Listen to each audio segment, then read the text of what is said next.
Hello and welcome back to Bristol News. We're halfway through our nightly natters with the 13 candidates, all hoping to take up residence in the Bristol elected mayor's office after you, of course, cast your vote on May the 5th.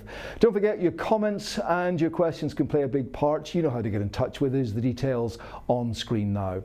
Well, the Greens have been making quite an impact in the city in the last 5 years and have high hopes for their man, Tony Dyer. From a long line of Bristolians, he knows and loves the city. But is he the main man for the top job, even among his own party members? Well, let's find out. Welcome to the programme, Tony. Thanks for coming. Thank you very much. Yeah, I mean, I mentioned there that the Greens have been doing well. I mean, I suppose when you go back to 2012 and then, of course, 15 and thereafter with councillors, you've made a heck of an impact, haven't you? Yes, we have. I mean, if you go back to 2012, we only had 2 councillors then. We now have 14.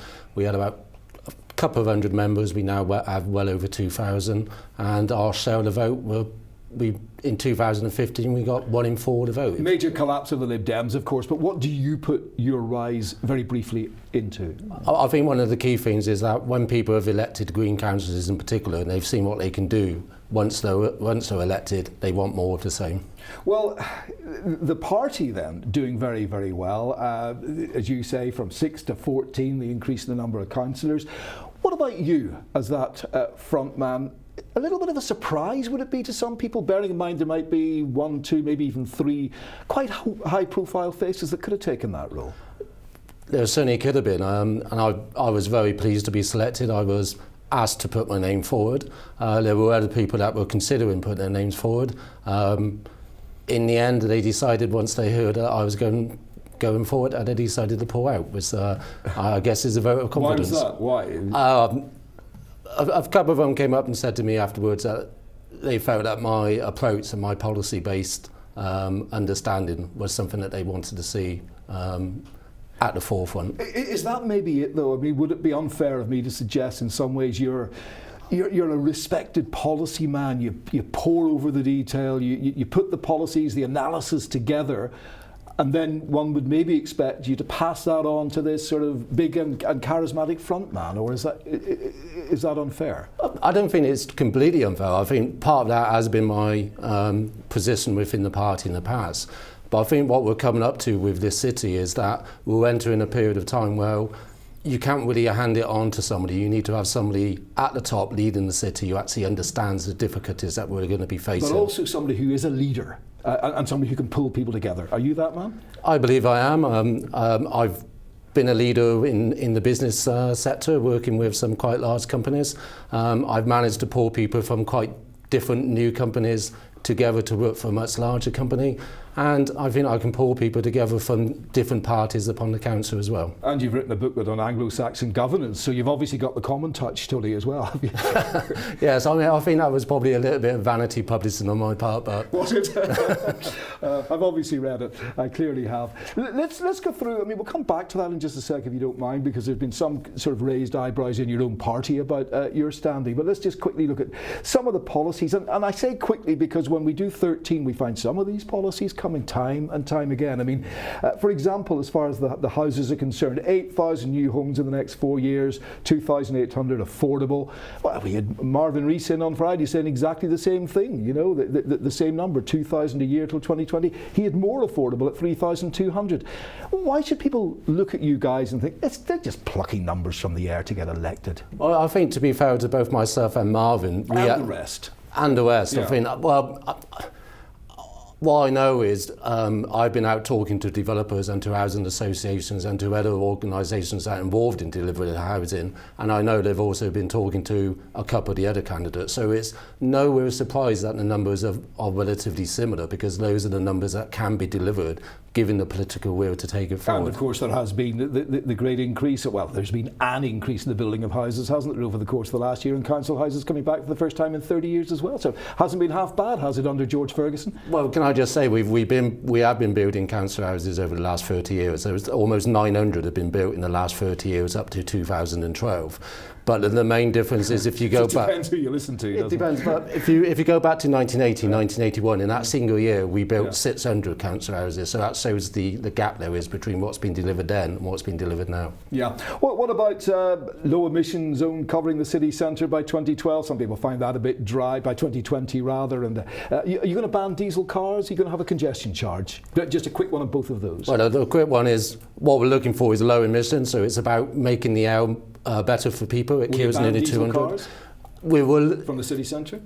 We're looking to bring a low emission zone in that basically encourages people to use cars that are more friendly for the environment. And as for the other use diesel cars. Diesel cars are notoriously bad for the environment, but we also have to have a transition period. Yes, well, you'd like that. By the time it gets into 2020, and as for the congestion charge, I think we do have to look at that, but my concern about congestion charge, it tends to penalise those people on the lowest incomes. And then, of course, we've got the, you talk about establishing a fresh start for our often troubled partnership, working with neighbouring authorities to establish cross-border initiatives such as Integrated Transport Authority, getting on with the other three authorities, basically. Isn't that called devolution?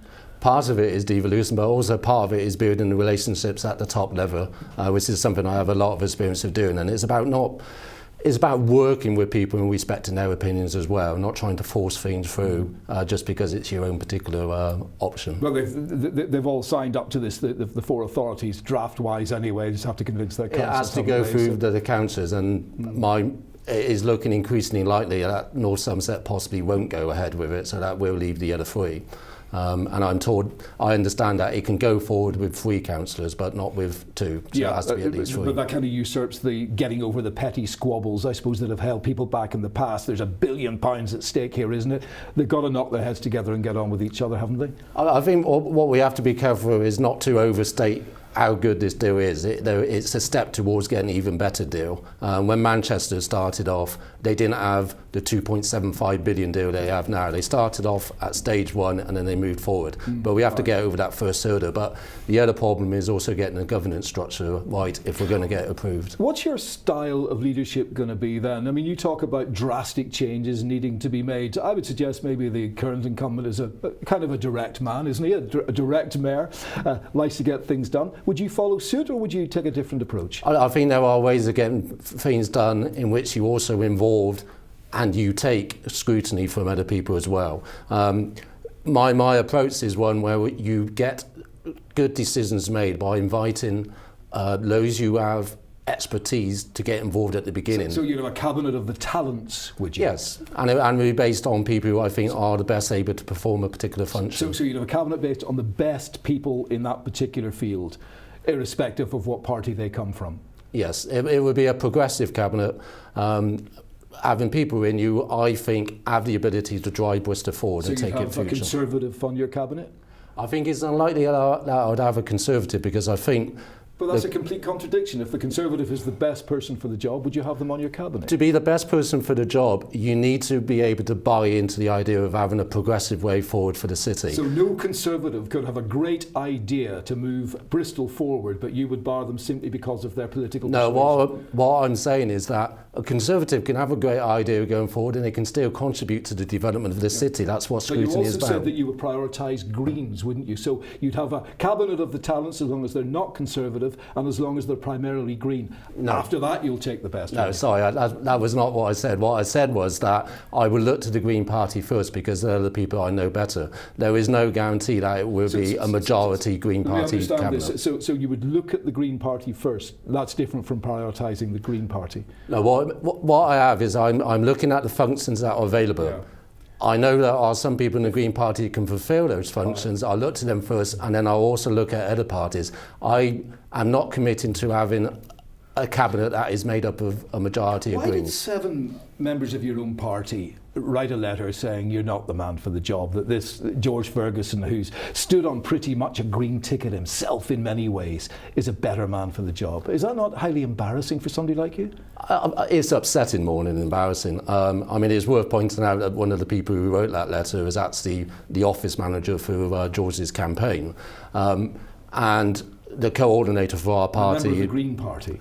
People are allowed to join the Green Party. Yeah. one of the advantages of being a party of only one is you don't have to have a membership of your party to stop That's them. mutiny on a massive scale, isn't it, though? You know, to say go for somebody, don't go for your own man in a party that's going to be drummed out of the Greens. Let's be clear about this, Steve. What we're talking about is 7 people, some of whom have had relatively little involvement in the Green Party We're also campaign. talking about Darren Hall, aren't we? A very big and high-profile member of the party. He was. Who was saying progress has been made and ambitious long-term projects are finally off the ground. Bristol's standings improved dramatically and we're now seen as a major international green city because of George Ferguson. And Darren's entitled to his opinion. Well, he's another one. And he's now left Bristol to go and live in North Somerset, so he couldn't have been doing that well. There are another couple as well, aren't there? There are others. But is it not, come on, Tony, it's unusual, isn't it, for people in your party to actually say he's not the right man, we'll go for an independent instead? The reality, Steve, is at the moment, every single day of this campaign, there are dozens, sometimes hundreds of Green Party campaigners out there knocking on doors, putting leaflets through people's doors, saying why they should vote for the Green Party, both in the local election and the mayoral election. Those are the people that I'm representing, and with their help, I'll hopefully get elected to represent and the if whole one of those of happened to be a kingpin as far as transport is concerned, they would come onto your cabinet, would they?